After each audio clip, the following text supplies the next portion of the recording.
Welcome to future zone academy. आज हम class 12 के फिजिक्स पार्ट फर्स्ट के जो पहले चैप्टर की जो मैंने वीडियो बनाई थी उसकी सेकंड पार्ट बनाने जा रहे हैं।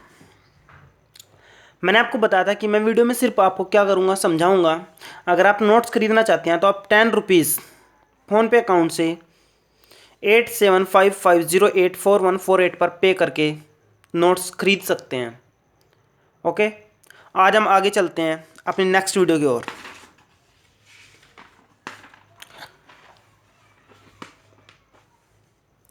पार्ट 1 में मैंने समझा था कि कूलाम का नियम क्या होता है। लास्ट हेडिंग हमारी कूलाम का नियम थी। आज अगली हेडिंग देखते हैं।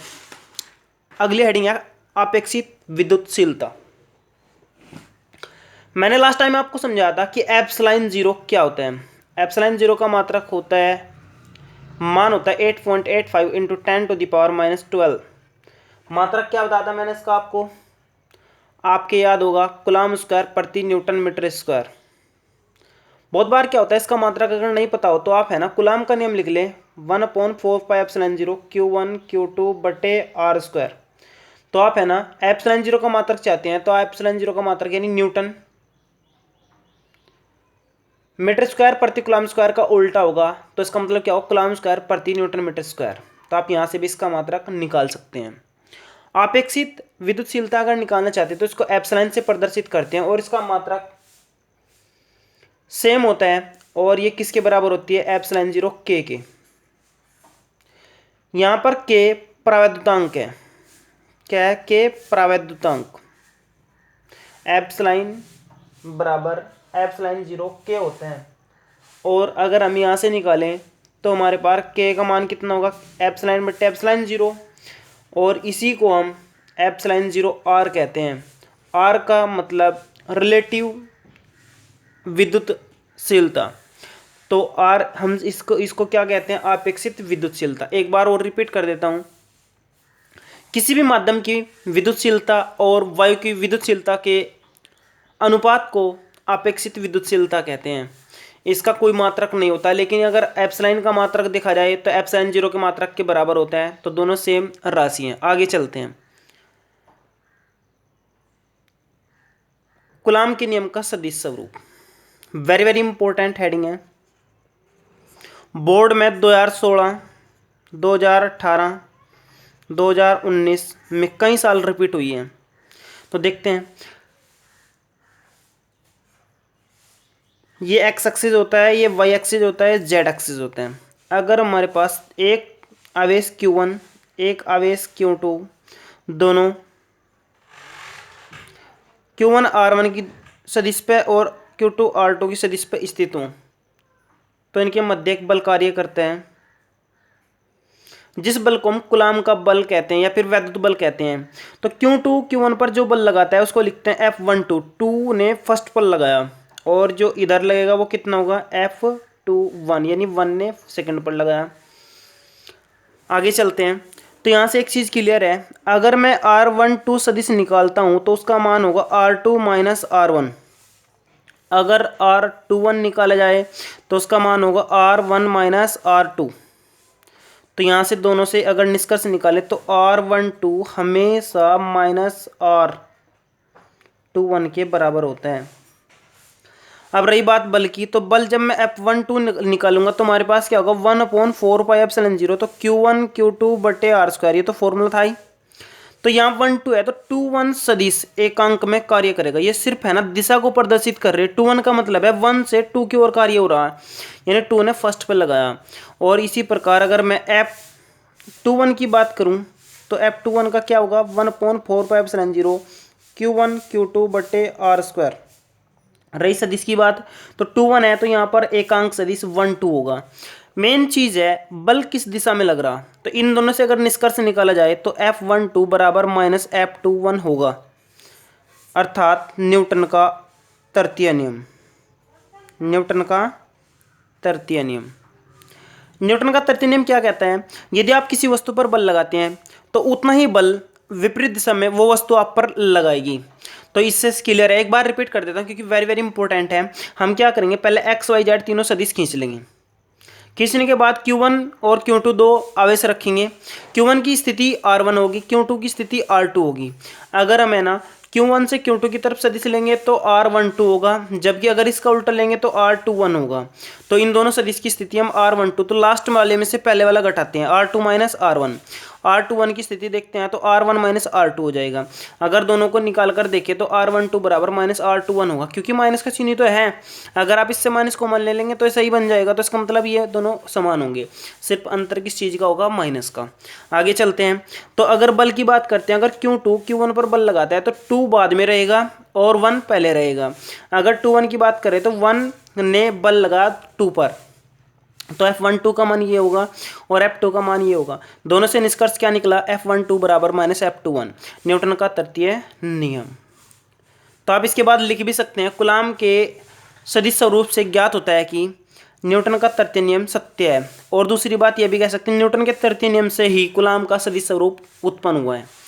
अच्छे समझे से, क्योंकि वेरी वेरी इंपॉर्टेंट है। बेसिकली मैंने आपको कहा कि आप नोट्स खरीदें, नोट से आपको क्या होगा, एक लिखने का पैटर्न मिलेगा। यहाँ पर तो सिर्फ मैं आपको समझाने का कार्य कर रहा हूँ। आगे चलते हैं।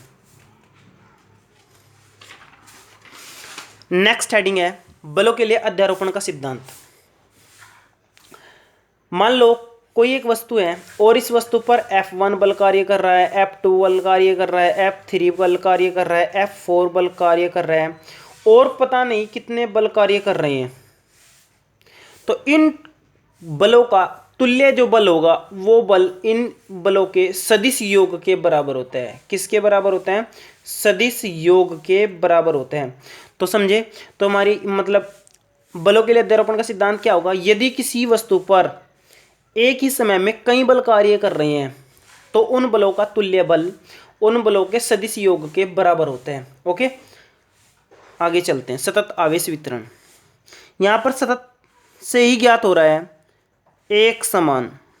सतत का मतलब क्या होता है, एक समान, और वितरण का मतलब क्या होगा, वितरण। तो एक समान अगर वितरण हो रहा है तो उसको हम क्या बोलते हैं, सतत वितरण। तो अगर हम आवेश की बात करें तो अगर एक समान आवेश वितरण हो रहा है, यानी सभी को समान रूप से आवेश बांटा गया है, तो उसको हम क्या बोलते हैं, एक समान आवेश वितरण, यानी कि सतत आवेश वितरण। ये 3 प्रकार का होता है। कितने प्रकार का होता है, 3 प्रकार का। एक तो रेखीय आवेश, एक तो रेखीय आवेश वितरण होगा। आगे दूसरे के बारे में बात करेंगे, पहले हम इसी को लेकर चलते हैं। रेखा का मतलब है रेखा के अनुदिश। मान लो कोई एक रेखा है और इसके अनुदिश हम एक समान रूप से आवेश वितरण कर रहे हैं, तो उस वितरण को हम क्या बोलेंगे, रेखीय आवेश वितरण। किसी भी रेखा के अनुदिश वितरित किया गया आवेश रेखीय आवेश वितरित कहलाता है, सतत रेखीय आवेश वितरित कहलाता है।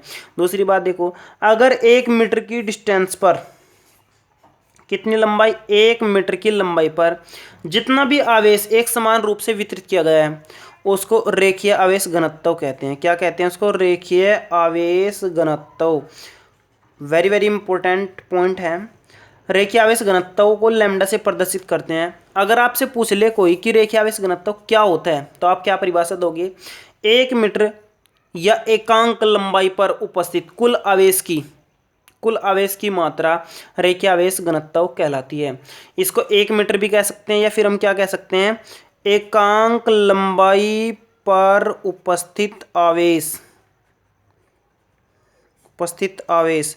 तो दोनों हमारे पास एक ही रहेंगे। एकांक लंबाई पर उपस्थित आवेश भी रेखीय आवेश घनत्व कहलाता है। इसको लैम्डा से प्रदर्शित करते हैं, और लैम्डा बराबर dQ/dl होता है, या फिर Q/L होता है। क्यों का मात्रक कूलाम, L का मात्रक मीटर, तो उसका मात्रक क्या होगा, कूलाम प्रति मीटर। क्या होगा उसका मात्रक, कूलाम प्रति मीटर। और याद रखना, इससे बहुत सारे न्यूमेरिकल भी सोल्व करने पड़ते हैं। लैम्डा बराबर dQ/dl, और यहाँ Q/L हो जाएगा। आगे चलते हैं नेक्स्ट हेडिंग पर। इसका दूसरा प्रकार होता है पृष्ठीय आवेश वितरण। क्या होता है, पृष्ठीय आवेश वितरण। यानी यहां से साफ साफ हो रहा है, जो अगर हम पृष्ठ के अनुदिश एक समान रूप से आवेश को बांट दें तो वो क्या होगा, पृष्ठीय आवेश वितरण होगा। और रही बात इसकी, अगर एकांक पृष्ठ की बात करें, एकांक पृष्ठ पर उपस्थित आवेश, वो क्या होता है, वो होता है पृष्ठीय घनत्व। क्या होता है, पृष्ठीय घनत्व। वो क्या होता है आपका, पृष्ठीय घनत्व।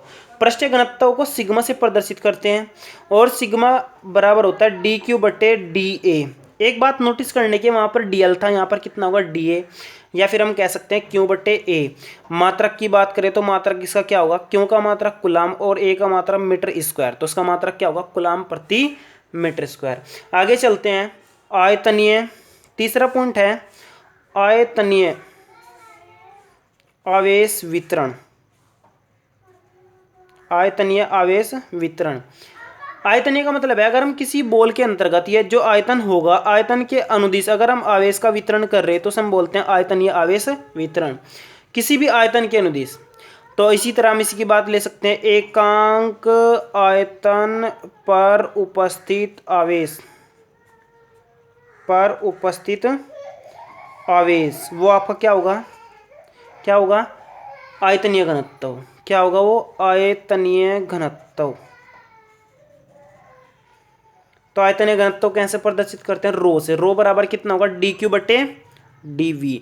एक बात नोटिस देखो करने की है, यहाँ पर डी वी है, यहाँ पर डी है, वहाँ पर कितना था डी एल, और यहाँ पर क्यू बटे वी भी लिख सकते हैं। मात्रक इसका क्या हो जाएगा, मात्रक सही कूलम प्रति metre cube. Okay, I hope you understand. आगे चलते हैं, विद्युत क्षेत्र, आपकी जो नेक्स्ट हेडिंग है वो है विद्युत क्षेत्र। देखो विद्युत क्षेत्र, अगर हमारे पास कोई आवेश Q है तो इसके आसपास का क्षेत्र जो भी होगा वो आपका क्या होगा विद्युत क्षेत्र होगा। यानी कि अगर मैं मतलब परिभाषा की बात करूं, प्रत्येक आवेश के चारों ओर उपस्थित क्षेत्र विद्युत क्षेत्र कहलाता है। ओके, जहां पर रखने पर कोई आवेश या फिर माइनस का रखो या फिर प्लस का रखो, आकर्षण या प्रतिकर्षण का अनुभव करता हो। इसी के बेस पे एक और परिभाषा बता देता हूँ आपको, चुंबकीय क्षेत्र। तो आप क्या कहोगे, चुंबक के चारों ओर का क्षेत्र चुंबकीय क्षेत्र कहलाता है। विद्युत क्षेत्र, आवेश के चारों ओर का क्षेत्र विद्युत क्षेत्र कहलाता है। ओके, आगे चलते हैं। अगली हेडिंग आपकी विद्युत बल रेखाएं। विद्युत बल रेखाएं देखो क्या होती हैं, अगर आपका विद्युत क्षेत्र है, क्या है विद्युत क्षेत्र, विद्युत क्षेत्र में खींची गई वे निष्कोण वक्र रेखाएं जिन पर खींची गई स्पर्श रेखा विद्युत क्षेत्र की दिशा को प्रदर्शित करती हैं, विद्युत बल रेखाएं कहलाती हैं। यानी कि एक प्लस का आवेश लिया, एक माइनस का आवेश लिया, अगर मैं है ना विद्युत क्षेत्र की रेखाएं देखूं तो ये होंगी, ये सारी क्या होंगी विद्युत बल रेखाएं। विद्युत बल रेखाएं प्लस से माइनस की ओर चलती हैं। तो विद्युत क्षेत्र के अंदर वे निष्कोण वक्र रेखाएं यानी जिनमें कोई कोण नहीं होता, जिन पर खींची गई स्पर्श रेखा विद्युत क्षेत्र की दिशा को प्रदर्शित करती हैं, विद्युत बल रेखाएं कहलाती हैं। ओके, बहुत इंपॉर्टेंट है। विद्युत बल रेखा की परिभाषा आप लोग क्या परिभाषा दोगे, विद्युत बल रेखाएं वे निष्कोण वक्र रेखाएं होती हैं जो विद्युत क्षेत्र में खींची जाती हैं और जिन पर स्पर्श रेखा सदैव विद्युत क्षेत्र की दिशा को प्रदर्शित करती हैं। आगे चलते हैं, विद्युत बल रेखाओं के गुण, ये प्लस से चलकर माइनस पर खत्म हो जाती हैं, और देखो ये प्लस से चलकर कहाँ पर खत्म हो जाती है, माइनस पर खत्म हो जाती हैं। आगे चलते हैं, ये अपूर्ण वक्र बनाती हैं। अपूर्ण वक्र का मतलब, अपूर्ण वक्र का मतलब है मान लो प्लस से चली तो माइनस पर जाकर क्या होगी खत्म हो गई, तो वापस नहीं आती। तो पूर्ण वक्र तो होता अगर वापस आ जाती, पूरा पूर्ण चक्र नहीं बनाती है, आधा वक्र अर्ध चक्र बनाती है, अपूर्ण वक्र बनाती है। आगे चलते हैं तीसरे पॉइंट पर। तीसरा पॉइंट है विद्युत बल रेखाएं, दो विद्युत बल रेखाएं कभी भी नहीं काटती। इंपॉर्टेंट पॉइंट है, क्वेश्चन पूछा जाता है दो विद्युत बल रेखाएं नहीं काटती क्यों, तो आपका आंसर होगा क्योंकि दो विद्युत बल रेखाएं अगर एक बिंदु पर काट जाती हैं, दो विद्युत बल रेखाएं अगर एक बिंदु पर काट जाती हैं तो उस बिंदु पर दो स्पर्श रेखाएं खींची जा सकेंगी जो विद्युत क्षेत्र की दो दिशा प्रदर्शित करेंगी, जो कि असंभव है, जो कि असंभव है। इसलिए दो विद्युत बल रेखाएं एक बिंदु पर नहीं काटती। Okay, understand. एक बार और रिपीट कर देता हूँ, दो विद्युत बल रेखाएं नहीं काटती, क्योंकि यदि वे ऐसा करती हैं तो एक ही बिंदु पर दो स्पर्श रेखाएं खींचेंगी जो विद्युत क्षेत्र की दो दिशा प्रदर्शित करेंगी, जो कि असंभव है। ओके, आगे चलते हैं, अगले पॉइंट की ओर चलते हैं। अगर आप है ना विद्युत बल रेखा पर स्पर्श रेखा खींच रहे, तो वह स्पर्श रेखा विद्युत क्षेत्र की दिशा को प्रदर्शित करेगी, विद्युत क्षेत्र की दिशा को प्रदर्शित करेगी। और पांचवें पॉइंट की ओर चलते हैं। पांचवा जो पॉइंट है हमारे पास, जहां पर विद्युत क्षेत्र ज्यादा होगा, विद्युत क्षेत्र सघन होगा, वहां पर है ना विद्युत बल रेखाएं भी ज्यादा होंगी। जहां पर विद्युत क्षेत्र कम होगा, वहां पर विद्युत बल रेखाएं भी कम होंगी। समझे? विद्युत क्षेत्र सघन यानी ज्यादा है तो विद्युत बल रेखाएं भी सघन होंगी यानी ज्यादा होंगी।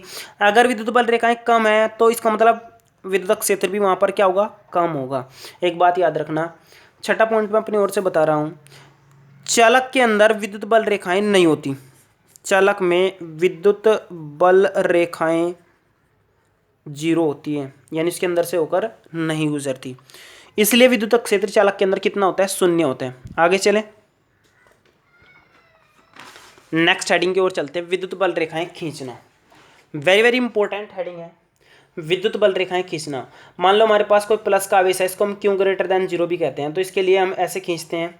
मैंने अभी बताया आपको विद्युत बल रेखा की क्या है, क्या दिशा है, प्लस से माइनस की ओर, तो प्लस से दूर की ओर बना देंगे और ये आपकी विद्युत बल रेखाएं खींच जाएंगी। अगर माइनस की बनानी हो तो उसको हम क्यू लेस देन जीरो भी कहते हैं। इसकी कैसे खींचेंगी, इसमें इसकी ओर आते हुए दिखा देंगे।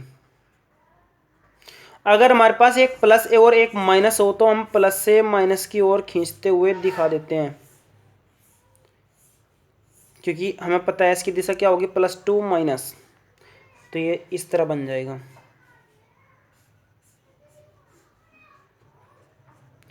और अगर दोनों प्लस प्लस के हों तो हमें क्या करना पड़ेगा, प्लस से दूर की तरफ बनानी है, तो इस तरह की पोजीशन हो जाएगी, क्योंकि प्लस प्लस के एक दूसरे को रिपेल करते हैं ना, तो इसलिए दूर दूर चली जाएंगी। आगे चले, अगर माइनस माइनस की होगी तो सेम रहेगी।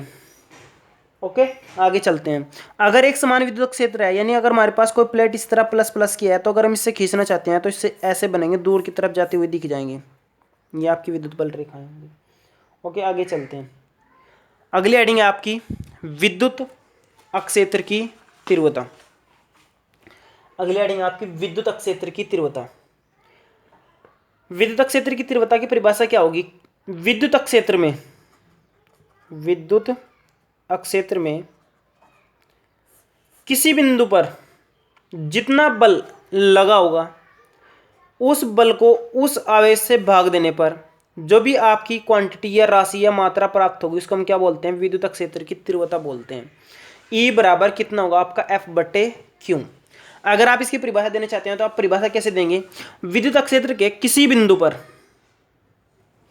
विद्युत क्षेत्र के किसी बिंदु आवेश पर लगने वाले बल की मात्रा या लगने वाले बल की मात्रा जो आपकी क्या होगी, वो विद्युत क्षेत्र की तीव्रता होगी। ओके, एक बार और बता देता हूं परिभाषा, विद्युत क्षेत्र के किसी बिंदु पर प्रति एकांक धनावेश पर लगने वाले बल की तीव्रता आपकी क्या होगी, विद्युत क्षेत्र की तीव्रता होती है। इसे E बराबर F/Q से प्रदर्शित करते हैं, यानी E हमारे पास क्या होगी, विद्युत क्षेत्र की तीव्रता, F जो होगा बल होगा और Q0 क्या होगा आपका एकांक आवेश होगा। और रही मात्रक की बात, अगर इसका मात्रक देखें तो मात्रक इसका क्या होगा, न्यूटन प्रति कूलम। क्या होगा इसका मात्रक, न्यूटन प्रति कूलम। इसका एक मात्रक और होता है वोल्ट प्रति मीटर। तो आप लोग याद रखना, पेपर में इस मात्रक को नहीं पूछते, बार बार इस मात्रक को पूछा जाता है। ओके, आगे चलते हैं। विद्युत क्षेत्र की दिशा की बात करते हैं। मैंने आपको बताया विद्युत क्षेत्र की तीव्रता की दिशा क्या होगी, प्लस टू माइनस, कैसी होगी, मात्र प्लस टू माइनस।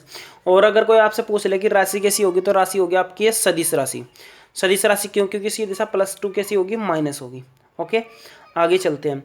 बिंदुवत आवेश के कारण विद्युत क्षेत्र की तीव्रता के लिए व्यंजक, बिंदु आवेश के कारण विद्युत क्षेत्र की तीव्रता के लिए व्यंजक अगर आप खींचना तैयार करना चाहते हैं, तो मान लो हमारे पास एक आवेश है Q और इससे r दूरी पर हम है ना किसी बिंदु पर विद्युत क्षेत्र की तीव्रता ज्ञात करना चाहते हैं। तो पहले हम क्या करेंगे, मैंने कहा आपको हम परीक्षण आवेश रखेंगे। परीक्षण आवेश रखने के बाद हम है ना एप यानी कुलाम का नियम लगाकर इसका बल निकालेंगे। तो कुलाम के नियम से बल कितना होगा, Q0/r²। क्योंकि परिभाषा कह रही है विद्युत क्षेत्र की तीव्रता, क्या परिभाषा कह रही है कि किसी बिंदु पर लगने वाले बल और उपस्थित आवेश का अनुपात जो होगा वो आपका क्या होगा, विद्युत क्षेत्र की तीव्रता होगी। तो अब E बराबर कितना होगा, F/Q। एफ का मान कितना होगा, 1/4πε0 Q0/r²। तो जब आप इसे बटे Q0 करेंगे तो Q0 कट जाएगा, तो आपका मान कितना जाएगा, 1/4πε0 Q/r²। तो E का मान कितना होगा आपका 1/4πε0 Q/r²। और ये जो है आपका ये क्या है, इसके लिए व्यंजक है। किसके लिए व्यंजक है, विद्युत क्षेत्र की तीव्रता के लिए व्यंजक है। आगे चलते हैं।